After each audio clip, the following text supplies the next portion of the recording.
This is the Afternoon Drive Show. We're having a conversation with gentlemen that are doing some great things as we celebrate the importance, or rather bring awareness to the importance of men's health issues and men issues, if I could say. The concept of bringing attention to the difficulties and the issues that men face in and through their lives, whether it's societal pressures or pressures from family or whatever it may be.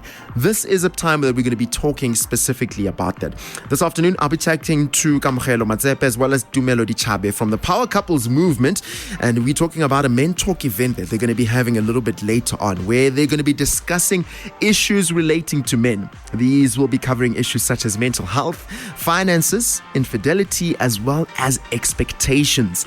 So the heart behind this gathering is to get men talking, because if we're being honest, the concept of men don't talk is a societal misconception that we need to find ourselves breaking and moving away from. And that's what we're going to be talking about at this point of the day. So good afternoon, Kamogelo, Tumelo. It's so good to have you here on the Afternoon Drive. Afternoon. Thanks for having us. It's so good to have you. Tumelo, are you having a good day so far? Yes, I'm having a good day, sir. Thank you very much for having us. Fantastic. I want to chat a little bit first about the Power Couples Movement. I mentioned it in passing, and someone might be listening and thinking, Power Couples Movement, what is that about? Let's start there. What is the Power Couples Movement from your definition, Kamogelo? Yeah, so Power Couples Movement, it's a movement for couples, by couples, and the vision and the notion behind this movement is we really wanted to challenge again the societal misconception around what constitutes a power couple, because more often than not we've attached the definition to societal status, to economic standing, and that really dilutes the impact of what it actually means to be a power couple. And the vision is really premised or founded upon the scripture in Ephesians 3, which says, to him who is able to do exceedingly and abundantly above all we can ever ask or think of, according to the power that worketh in us. And that was really our point of departure, to say, you know what, every marriage institution is actually a platform for ministry in one way or another to impact lives, and we really want as couples to unearth that purpose and really help couples to serve and walk in their purpose, impacting lives. There's more to marriage than procreation and just having fun. You know, there's a whole lot more. There's impact that we need to be making as married couples, and imparting the other the mission behind this as well is just to really change the construct within society, because we've actually allowed the narrative to be determined by worldly views around marriage, which has really distorted the beauty that lies within marriage. And ours is really a role to challenge and to just help couples unearth the power that is within them. Sure, I like that very much, especially because my understanding is the moment we start to address issues within the things that try to, how can I say, eat away at the true meaning and picture that God intended for what marriage should be like. If we start to treat that well, it starts to impact the family, which ultimately impacts the community as what we see it at large. And I think that's what is happening with this concept that you've brought up of creating a platform where men actually talk, contrary to the societal misconception of men don't talk. I want to find out from you, why do you think we have this misconception that men don't talk? Where do you think it comes from that for years and generations have passed and there's this understanding and expectation that men don't talk? Why do you think that is, Tumelo? I think it's because of it's something that society and the environment has actually kind of instilled in young boys. We have a term called alexithymia. So alexithymia refers to an inability to emote or inability to share your feelings or your emotions. So a lot of young boys from a very young age, they're told, man up, don't cry. If they're hurt, they are not allowed to cry or to share the pain. And you grow older. As you grow older, you're told as a man, you need to man up and take care of your family and be responsible. Men don't cry. You've learned that from a very young age. Now, you've learned you have this ability to hide the true feelings that you have within you. So in terms of emotions, you're not able to talk about emotions. You can talk about certain things, but in terms of emotions, you're not able to talk about them. And that's because you are seen as a sissy, or you are seen as more feminine if you are more in touch with your emotional side. And then the other thing about it as well is that as a man, because we don't want to be seen as inferior, we then try to emote only those emotions that portray strength. So for example, we'll attach anger, or I will share anger at every given point. Whether you're sad, you become angry. Whether you're disappointed, you basically break it out in through anger. So as a result of all of those things, it has become difficult for men to talk about what's inside. They can talk about sports, they can talk about soccer, they can talk about cars and every other thing. But when it comes to talking about issues that concern them, you are seen as you need to be in control. You need to have your house in order. So if you talk about it, it means your house is not in order. So it comes from that. That is a very big issue that I think a lot of families find themselves sort of right in the midst of it. And I can't imagine what it must be like for a man who finds themselves there, because society isn't encouraging talking. I think that's another thing about it. It isn't creating platforms for men to speak, to say, hey, you're going through it. You've been raised saying don't talk about it, but you're experiencing this pain. But I want to find out, do you think it could be the result of, or may rather say, do you think it could be affecting the way we see marriages grow and families being nurtured, or ultimately the suicide rate as what we see it in this nation, specifically for men? Do you think that might be attributing to that problem? Yeah, I think it definitely does. And I mean, what we have seen is and to the reference that you have made around the suicide rates, if you do not have a platform to voice out your frustrations, and you are in the home and there are these expectations that surround men, whether be it in the home or in the community or society at large, without a platform to voice out your frustration and also learn from other men, because there's a sense of community that we require.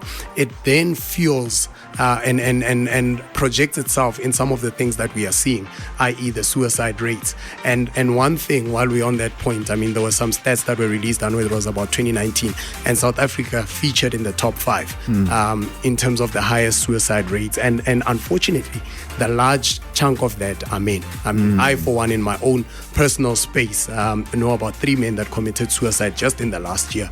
And these are people that on the outside appear to be happy and have it all together, to the point that Dumelo just mentioned, but inside they are dying to live. And we need to understand that what is happening, we cannot be ignorant of the spiritual forces that are at play. Because the enemy knows this is not just an attack on men, it's an attack on the headship role. Because the enemy knows that if I can attack the head, the body will automatically fall into disarray.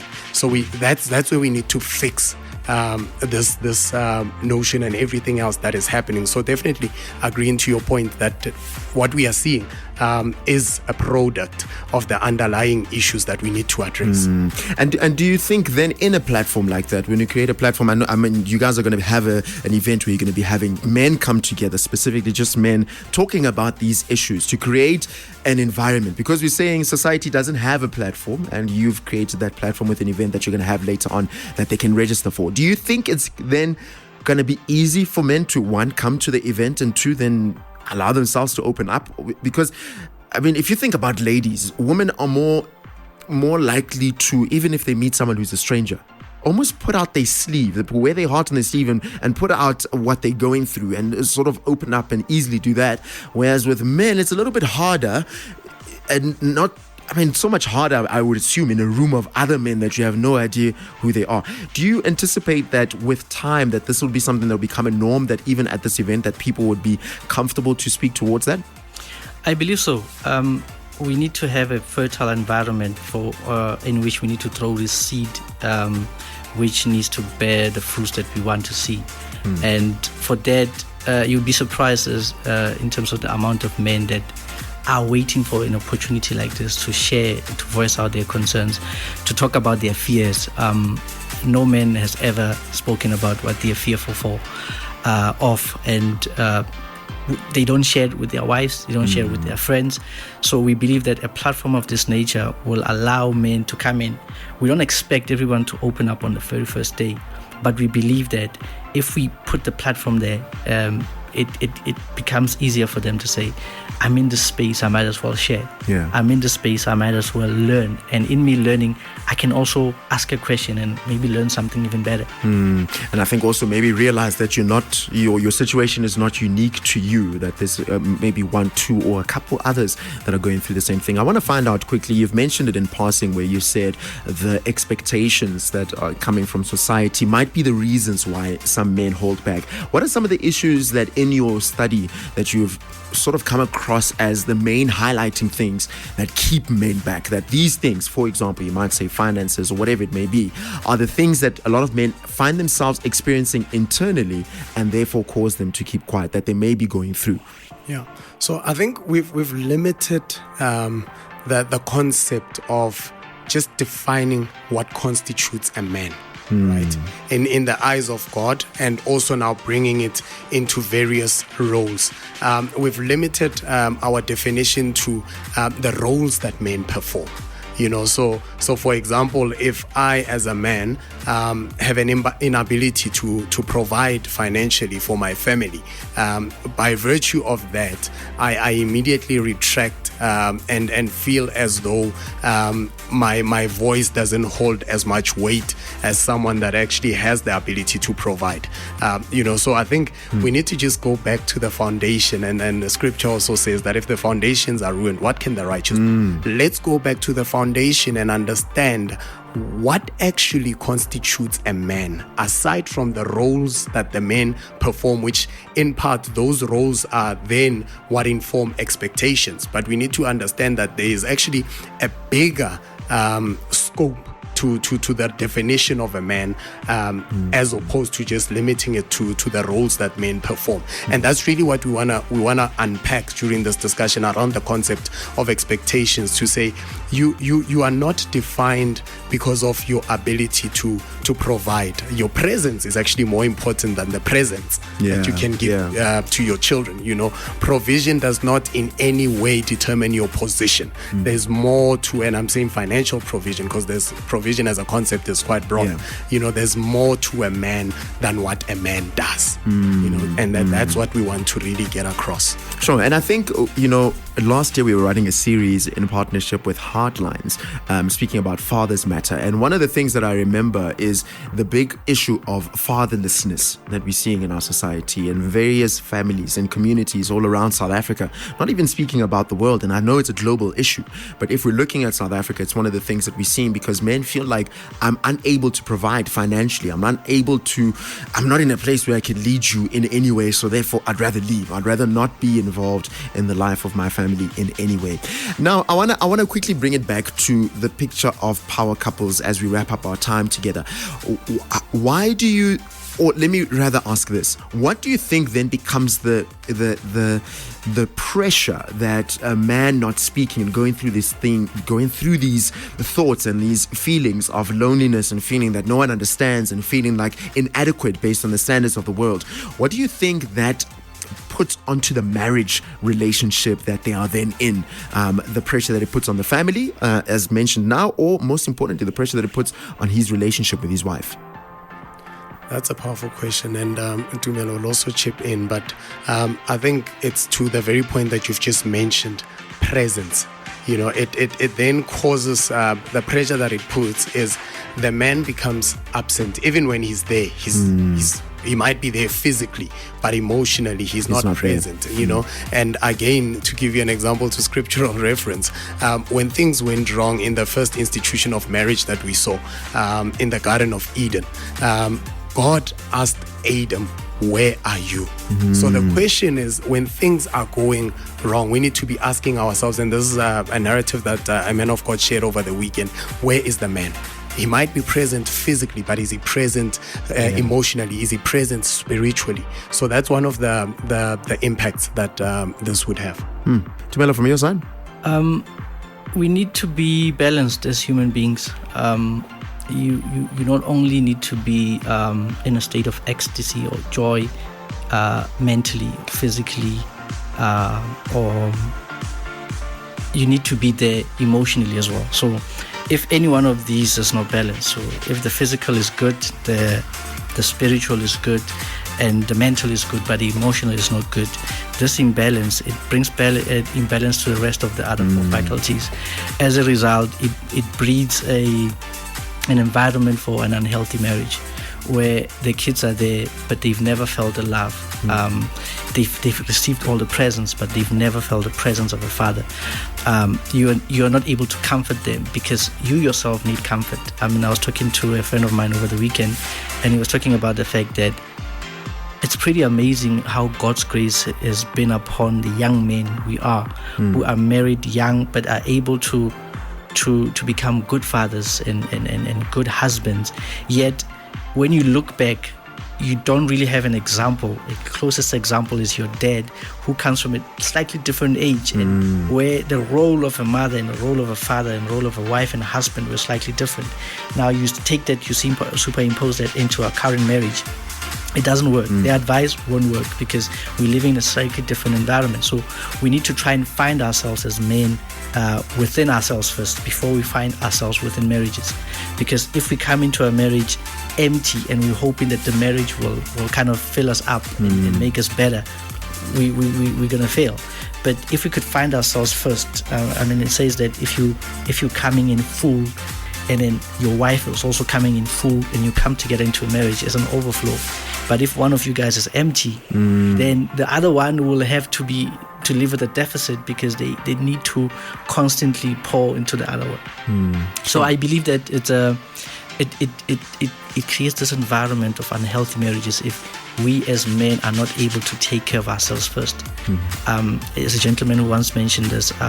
He says, I've never stepped into a KFC and buy a KFC for myself. Whenever I have money, I'm always thinking, maybe I should buy bread, maybe I should buy clothes for the kids, maybe I should do this. So we, as men, put ourselves very last, and as a result, we take all this bombardment, and it becomes easier for you to crack over time and literally be dismantled as a result of all this battering that you're taking without you taking care of yourself, without you saying, do I need to go check and get my mental health checked? Do I need to go and get my physical health checked? Can I take a day off at least? Because men, I've spoken to a few men in the last couple of weeks, and each and every one of them was saying, I'm tired, I'm overwhelmed, I'm a bit depressed, but I'm okay.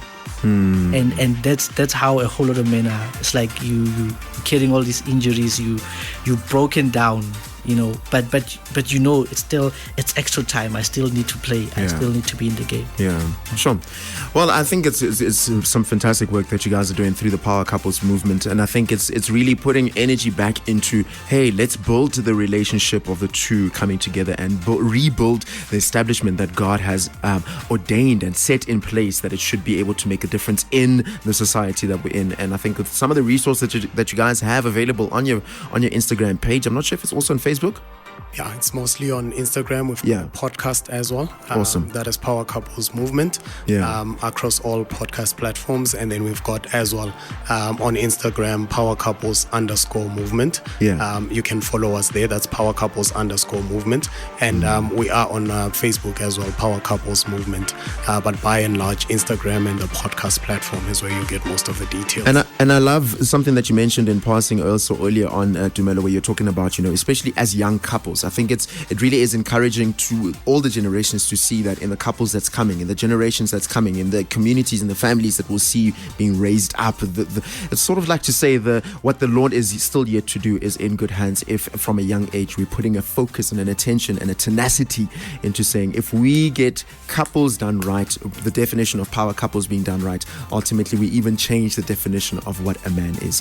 So gents, thank you so much for coming through. Thank you so much for the work that you do and the research that you've done. and your commitment to actually making a difference. Not just saying, hey, I want to make a change in my own life, but be able to say, hey, out of what I've seen in my life and the two people around me, how can we then take hands with those around us and eventually see a change in the lives of those around us? So, Kamogelo as well as Tumelo from Power Couples Movement, thank you guys so much and wishing you all the best with all your endeavors. I'm looking forward to another chat, definitely. Thank you very much. Thanks for having us. Appreciate it. Fantastic. Make sure to check out all the information that they do in terms of Power Couples Movement. Go to the Facebook page for Power Couples Movement, or you can check them out on Instagram. That's at Power Couples _movement. Or go ahead and check out their podcast and see how we can help you and your unit, your couple relationship, your marriage to be able to grow into all that God has created it to be. The Afternoon Drive Show on Impact 103.